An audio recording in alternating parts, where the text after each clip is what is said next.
Hello students. तो आज के इस वीडियो में हम लोग वर्गमूल निकालना सीखेंगे। यानी कि हमारे सामने 4 क्वेश्चन दिया गया है, इन्हें हमें वर्गमूल निकालना है। इन सभी को हल करना है, यानी कि इनका वर्गमूल निकालना है। वर्गमूल का मतलब ये होता है, मान लीजिए कोई संख्या दे दे और बोल देगा आपको, मान लीजिए रूट अंडर में दे देगा। तो अब रूट अंडर 64 का वैल्यू कितना होगा? तो रूट अंडर 64 का वैल्यू 8 होता है। अगर आपको इस तरह से दिया हुआ रहे कि रूट अंडर 64 का मान क्या होगा, तो 8 होगा। लेकिन इसको दूसरे तरीके से भी बोला जा सकता है कि 64 का वर्गमूल ज्ञात कीजिए। क्या? 64 का वर्गमूल।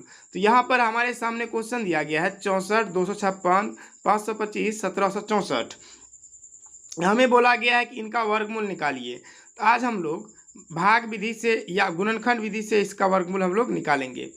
दोनों तरीके से हम लोग निकाल सकते हैं, भाग विधि या गुणनखंड विधि। तो जो विधि आसान होगा उस विधि का हम लोग प्रयोग करेंगे। तो हम लोग सबसे पहले गुणनखंड विधि का प्रयोग करेंगे इस सवाल को सॉल्व करने में। तो गुणनखंड विधि के लिए जो क्वेश्चन दिया गया है उसे इस तरह से यहाँ पर लिख लेंगे। तो 64 का वर्गमूल बोला गया निकालने के लिए, तो 64 का वर्गमूल निकालने के लिए हम 64 को यहाँ लिखेंगे और इस तरह से एक लाइन खींचेंगे और इस तरह से एक और लाइन खींचेंगे। अब यहाँ पर हम सबसे छोटी अभाज्य संख्या से भाग देना प्रारंभ करेंगे। जैसे सबसे छोटी अभाज्य संख्या 2 है, तो 2 से भाग देंगे 64 में, तो ये 32 बार में कट जाएगा। फिर 2 से भाग देंगे तो ये 16 बार में कटेगा, और फिर 2 से भाग देंगे तो ये 8 बार में कटेगा, और फिर 2 से भाग देंगे 4 बार में, और फिर 2 से भाग देंगे ये कटेगा 2 बार में। तो यहाँ पर फिर 2 से भाग देंगे 1 हो जाएगा। यहाँ पर क्या हो गया, देखिए हम इसको लिख सकते हैं 2 गुना 2 गुना 2 गुना कितना बार है, 1 2 3 4 5 6 बार गुना में हम इसको लिखेंगे। तो 1 2 3 4 5 6, यानी कि इसको हम 64 को क्या लिख सकते हैं, दो को यानी 64 को गुना के रूप में 6 बार लिख सकते हैं। ओके, यानी कि हम 64 को गुना के रूप में 6 बार। वर्गमूल का मतलब होता है जैसे रूट अंडर, इसको हम इस तरह भी लिख सकते हैं, रूट के अंडर में। इस तरह से 64 को हम इस तरह से लिख सकते हैं। तो यहाँ पर वर्गमूल निकालने के लिए हम क्या करते हैं, रूट के अंडर से एक संख्या बाहर निकालते हैं। क्या करते हैं, एक संख्या बाहर निकालते हैं, यानी कि एक जोड़ा में से एक बाहर निकालते हैं। ये 2 का एक पेयर करते हैं, उसमें से एक बाहर निकालते हैं। तो इसमें से 1 ठो 2 निकलेगा, इस 2 ठो 2 में से 1 ठो 2 निकलेगा, और इस 2 में से 1 ठो निकलेगा, और इन सभी को गुना करते हैं। तो 2 दूना 4 और 4 दूना 8।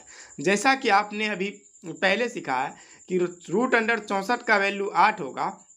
तो यहाँ पर हमने इस विस्तार रूप से इसको बना करके सॉल्व किया। चलिए अगला क्वेश्चन लेते हैं। अगला है 256। तो 256 का हम लोग वर्गमूल निकालते हैं।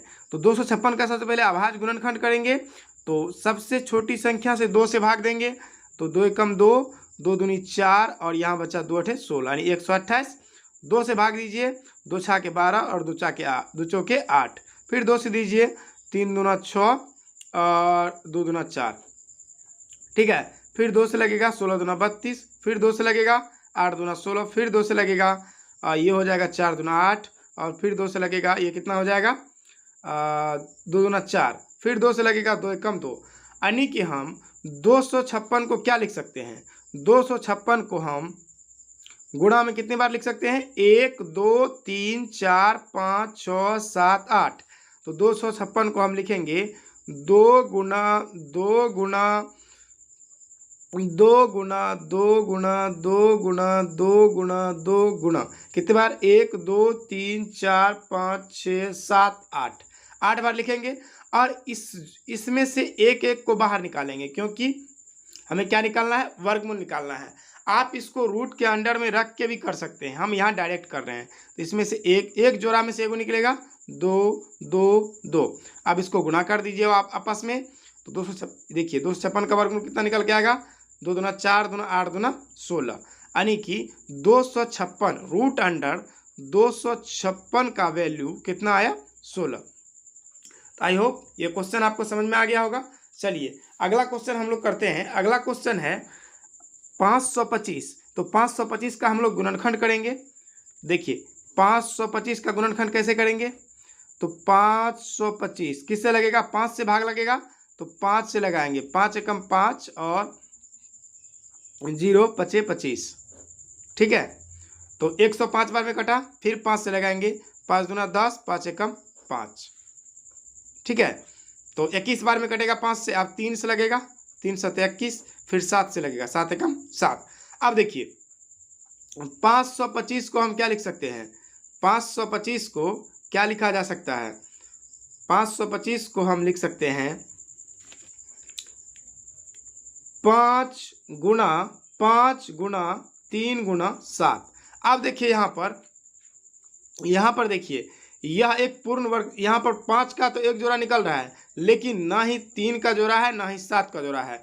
तो ये 625, इसलिए हमने यह क्वेश्चन लिया था कि ये 625 किसी भी संख्या का वर्ग नहीं है, यानी कि 525 एक पूर्ण वर्ग संख्या नहीं है। इस तरह से इसका दशमलव में निकलेगा वर्गमूल, क्या निकलेगा, दशमलव में। तो इसको हम यहाँ पर छोड़ रहे हैं, क्योंकि हम लोग ये जानने का प्रयास कर रहे थे क्या हम कोई भी संख्या ले लें और उसका वर्गमूल निकाल लें तो वर्गमूल निकल जाएगा। जी नहीं, बिल्कुल भी नहीं निकल सकता, क्योंकि यहाँ पर देख सकते हैं आप 525 का गुणनखंड करने पर क्या आया, 5 का तो एक जोड़ा हमें प्राप्त हुआ, लेकिन 3 और 7 का जोड़ा हमें प्राप्त नहीं हुआ। इसका मतलब ये हुआ कि हम किसी भी संख्या का वर्गमूल डायरेक्ट नहीं निकाल सकते हैं, वर्गमूल उसी संख्या का निकाला जाएगा जो संख्या की पूर्ण वर्ग होगा। तो चलिए 1764 को देखते हैं, क्या यह पूर्ण वर्ग संख्या होगी या नहीं। तो हम 1764 का गुणनखंड करेंगे, 1764 2 से भाग देंगे तो ये कटेगा कितने बार में, 8 दूना 16, यहाँ बचा 1, फिर 8 दूना 16 और ये 2 बार में कट जाएगा, यानी 882। फिर 2 से लगेगा, 4 दूना 8, 4 दूना 8 1, फिर इसमें किससे लगेगा, 3 से लगेगा, तो 3 एकम 3, 3 चौका 12, यहाँ बचा 2, 3 सते 21, ठीक है। फिर 3 से लगेगा, 3 चौके 12 और 3 नमा 27, यानी कि 3 चौके 12, 2 बचा 3 नमा 27, ठीक है। 7 से लगेगा, 7 सते 49, 7 एकम 7।